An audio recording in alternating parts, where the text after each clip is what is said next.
mängust jah, märtsist punkt, kui Joonas Jaanovits annab vile ja Paide alustab siis. Pall Andrade pea peale tuleb.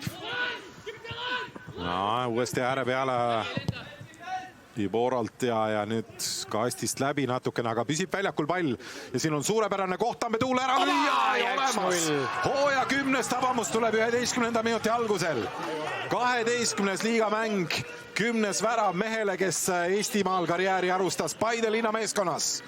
Aga nüüd on ta teist hooaega Levadia särgis pärast välisrännakuid ka. Ja Tambetuu on vaieldamatult selle hooaja värava komeet olnud liigas.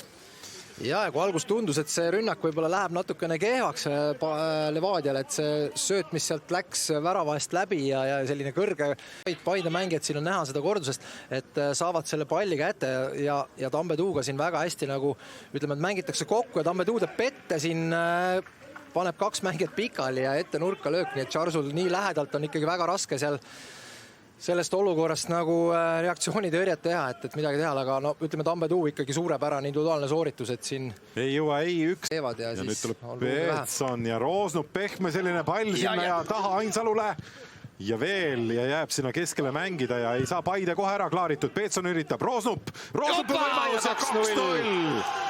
Mark-Oliver Roosnup 17. minutil lööb teise veel. Ja selle hooaja 4. värav hiljuti 29. sünnipäeva tähistanud Mark-Oliver Roosnupule. Kuidagi lihtsalt tuleb praegu Levadiale see ühtepidi ja tundus korraks mulle see samasugune pilt oli siin ees, kui Ale Kokk Areenal nende omavahelist esimest mängu, et just Ainsalu selle tsenderduse ajal on seal tagapostis ja läheb üle ja Ainsalu saab jälle üle puutega panna, aga nii ütleme, et hea pall sinna tahatsooni ei olnud, aga lõpuks jäi ta sinna kasti elama ja oskuslikult jällegi selle võimaluse ära kasutas ja siin see moment on, kus Ainsalu ei saanud löögile minna või tõi tagasi selle palli ja nüüd siin siis Roosnup võtab ühega ette ja teisega kohe lajatab sükene hea pealsega löök välja keriv, et siin Charsul ikkagi on väga raske seda jällegi nagu siis ütleme, et välja või seda ütleme tõrjuda. Ja Roosnupule on see üle 300 liiga mängu üsna märkamatult on temal ka täis läbi aegade 72. liiga värav mehele, kui me räägime siin Frank Liivakust ega Mark-Oliver Roosnup ka erinevate Inglismaa klubide akadeemiate juures noorena käis ja Ibora.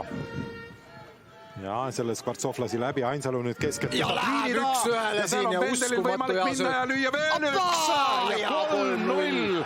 Me oleme mänginud alles 23,5 minutit. No see oli ebareaalselt ilusasti ikkagi sooritatud siin keskväljal, kus oli näha, et Kvartsov tuleb vastu, Ainsalu läheb sinna selja taha ja mängitakse mängijad niimoodi üle, et ja seljatagune Paidel on tühi ja mõõdetud sööt. Sööt. Ja Tarmo Kink koos oma kompaniiga vaatab selle asja üle, et ega see peatreeneri roll ei ole lihtne. Ei ole.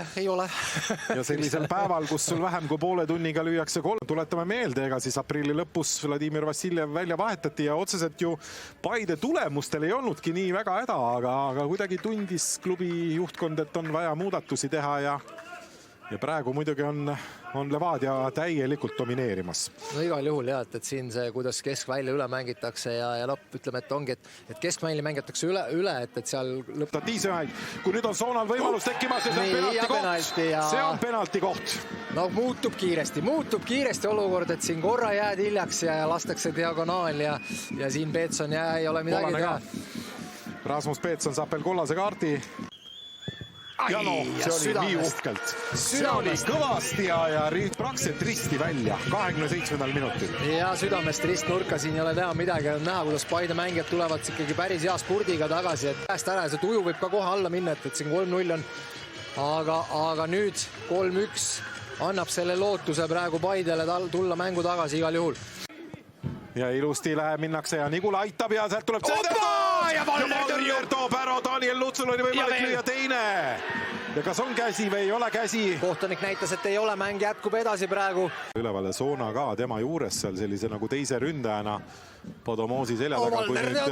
Valner ja Podomoosi ja Podomoosiga saab ära panda. Ei nurku. No siin on siuke hea mõõdetud sööt ja Valneri väljatulek, et need kohe tekitavad selle olukorra, et midagi on õhus ja Valneri. Traafikast joone peal ei saanud Valner kätte võtta palli. Saavad ka seda näha sealt kõrvalt lähedalt. ja Cabral ja Valner tõrjub. Löök oli taha nurka, ütleme, et oli täpselt sellise tugevusega, et Valner korraks algus tundus, et see Poolest päris palju. Kui nüüd Tammetuule pannakse veel jooksu peale ja Charsu. Charsul jäi ette käsi ja siit on kastist väljas käega mängib ja punane kaart sinna kohale. Charsu tuleb ja see on see, mis Valneril oli liigas. Kodumeeskond teeb 2 vahetust, mängus lahkuvad Daniel Cabral ja Abdurrahman Badamossi. Ja Kauo Tavi, jah. Ja Frank Liivak ära. Nemad on siis veel. Nii et nüüd siis saab 4 vahetust Paidel tehtud, kui need vahetused ka tulevad. Nii, Anier tuli ja esimese puutega vajutas kohe märgi. Vaatas üle, Ja võtab taskust kaardi. See on kollane või? Ei, see on punane. Ta näitab alguses, et annulleerib kollase ära. Ja annulleerib kollase ja Henri Anier, kes on liigas löönud 98 väravat, 151. mäng täna.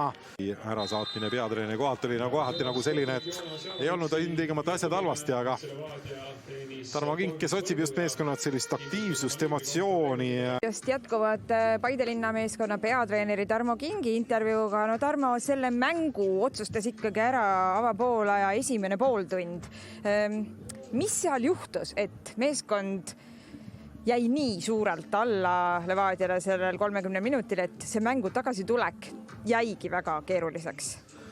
Jah, selles mõttes on õigus, et see otsustati esimese poole 30 minutiga ära. Jah, me võime rääkida, et oleks võib-olla 3-1 ja oleks 11 edasi mängid teine poole, aga kui sa tuled sellise suhtumisega, nagu me tulime esimene poolaeg mängule ja sa mängid tabeli liidriga ja su intensiivsus, mida me oleme rääkinud nädal, minuga juba 2 nädalat, on olematu, siis aksepteerime seda fakti ja me ei olnud rohkemat ära teinud ka kui täpselt 0 punktisest mängust.